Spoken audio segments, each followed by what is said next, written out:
So I got a real quick one for you today, an update concerning the Final Fantasy Pixel remasters for the Nintendo Switch and PlayStation. And I know it was boo-boo-ness when Square launched this middle of the night, out of nowhere, no pre-announcement that it was going live, sale of the physical editions for the Switch and the PS4. And the anniversary edition, which like the collector's edition, that's been sold out. The standard edition, that's been sold out. They've been having these boo-boo waiting lists here forever, and I'm not hearing of anybody getting notified like, hey, you could buy it now. So that kind of sucks. The one thing is if you did get, a copy through them, they had the tentative release date at May 31st, but they did start charging not too long ago, or they sent out notifications to people who ordered on the Square store that, hey, we're going to be charging you soon. And that should have already happened. When I purchased mine through them, I chose for them just to take the money out right away. So I didn't want to get charged later. Now, your only option for a physical copy at this time, anyway, who knows if they'll go back up on the Square store, but PlayAsia does have the physical copy for the Nintendo Switch up. It is expensive, $79.99. Digitally on Steam when this game launched, the collection was expensive. You could buy the games individually. I would anticipate, hopefully, digitally on the Switch and the PS4 that you'll be able to buy the games that you want or buy it as a bundle. We'll have to see how that exactly works out, but we do have some updates today. So the one thing to point out, and I think we may have talked about this before, is the PS4 version that PlayAsia was selling has been canceled. I don't know what's up with that. So only the Switch physical, if you didn't get from Square Enix, you could purchase it through PlayAsia. Hopefully a PlayStation version physically will pop up somewhere besides just here where you can't buy it. Kind of sucks. But Square did just put up this video that we're going to reference and look at a little bit. So the games that inspired a generation come back to life. The Pixel remasters,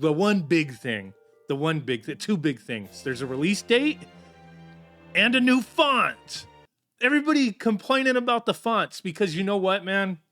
On Steam, if you played these games, you could go in and swap the font. You could either use custom font or change it to one of the ones that were already in the settings. Like I think there was Japanese English text and it looked better than the English language alphabet for whatever reason. But there was options that you could go in and manipulate. With the Switch and the PS4, typically you can't go digging around unless you've like hacked your system or something. And like people buying this, they're not going to be able to do that. So great. We have a new font. And I think this Pixel font, it looks okay. It could be a little bigger, but you know what? If you're playing in handheld mode on like a Switch Lite, the font may still be a little small. It says from all the screenshots are taken from Switch or PlayStation 4 versions. But this new font, I guess it looks okay. Like I said, it could be a tad bit bigger. Reworked to be easier to play and closer to the original experiences. I'm looking forward to this, man. I'm looking forward to this. What did they just show right there? What was this selected name? Oh, because, I see. Because on the PC version, even if you try to play these games on the Steam Deck, you could play all of them on the Steam Deck. But a couple of them, I believe, they require the use of a keyboard to type. So it would say like, oh yeah, you'd have to use the on-screen keyboard. So that's what they've done here is just use the system's on-screen keyboard instead of incorporating an in-game keyboard. A very minor thing, but okay. I was wondering what the hell was that we were just looking at? Like renaming something there and the PlayStation on-screen keyboard popped up. But we do have a release date. That's the other big thing. And it's not the end of May. It's actually, I believe, 2 weeks away from now. So that's nice. Original, new options let you switch between original and like arranged music. Makes the, for a better experience for certain people, I guess. I don't know. Okay, I mean, what else is there? Like, I don't want these guys like going after me for playing their full video, but there we go. Available April 19th. That's 2 weeks away. Now, are they going to start shipping those physical copies? I would imagine they should. because they started charging people. So hopefully everyone who ordered this is going to get it soon, physical. If you ordered through Play Asia, hopefully you get it soon as well. But that's the date if you want to be, buying them digitally. If you missed out on the physical copies, which I still think is ridiculous, man. People are going to want this. Not everybody. I get it. I've read the comments. I've seen some people like, I'm not interested. I'd rather play the originals. And I feel you on that. I've played a few of these. I have the whole collection on Steam. I have not played all of them, but I have played a couple of the games and I really enjoyed it, and then started playing them on the Steam Deck.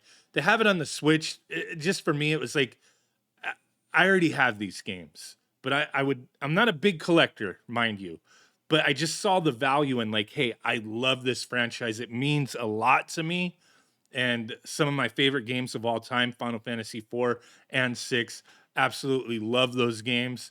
Like, to have a physical copy for a console that has all 6 games on it is just really awesome to me. And hey, everybody's got their, their thing, right? Everybody's got that one franchise that they really love. And for me, Final Fantasies is, one of them. That and Dragon Warrior, Dragon Quest. So yeah, hell yes. I'm excited. I cannot wait. I did have to go back on this video because I was like, wait, I think I glossed over this. What did they mean? Convenient new features make the gameplay even more fun, right? So it looks like you have this configuration with boosts in the games where you could turn off encounters, manipulate how much experience points you get, manipulate the gold that you get or gil or whatever. Like, that's interesting. Like a cheat mode. Like, you want to blast through this stuff? No encounter. Why would you want no encounters, though? Maybe certain parts you would be like, you know what? I just want to get through this area, and I don't want no damn encounters. I don't need to grind right now. I don't need experience points. I don't need, money. Let me just turn encounters off. I could see that being useful. Hey, you know what? Play how you want, dude. Like, if you're sitting in your own, like, this always drives me nuts, because I have this stance. If a game company gives you the option to change difficulty or change settings, great. Use that if you choose. If a game company decides they want their game to be as hard as balls and that's what their vision is, and they don't want to give you those options, great. That was their vision. That was their choice. But if they give you these options and you want to use them, who cares? That's up to you, right? You don't have to if you don't want to, and you can if you do.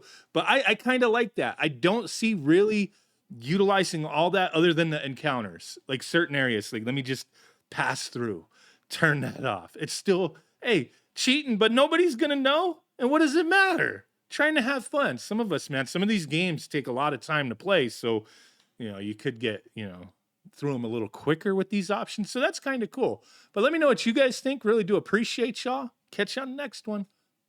Bye.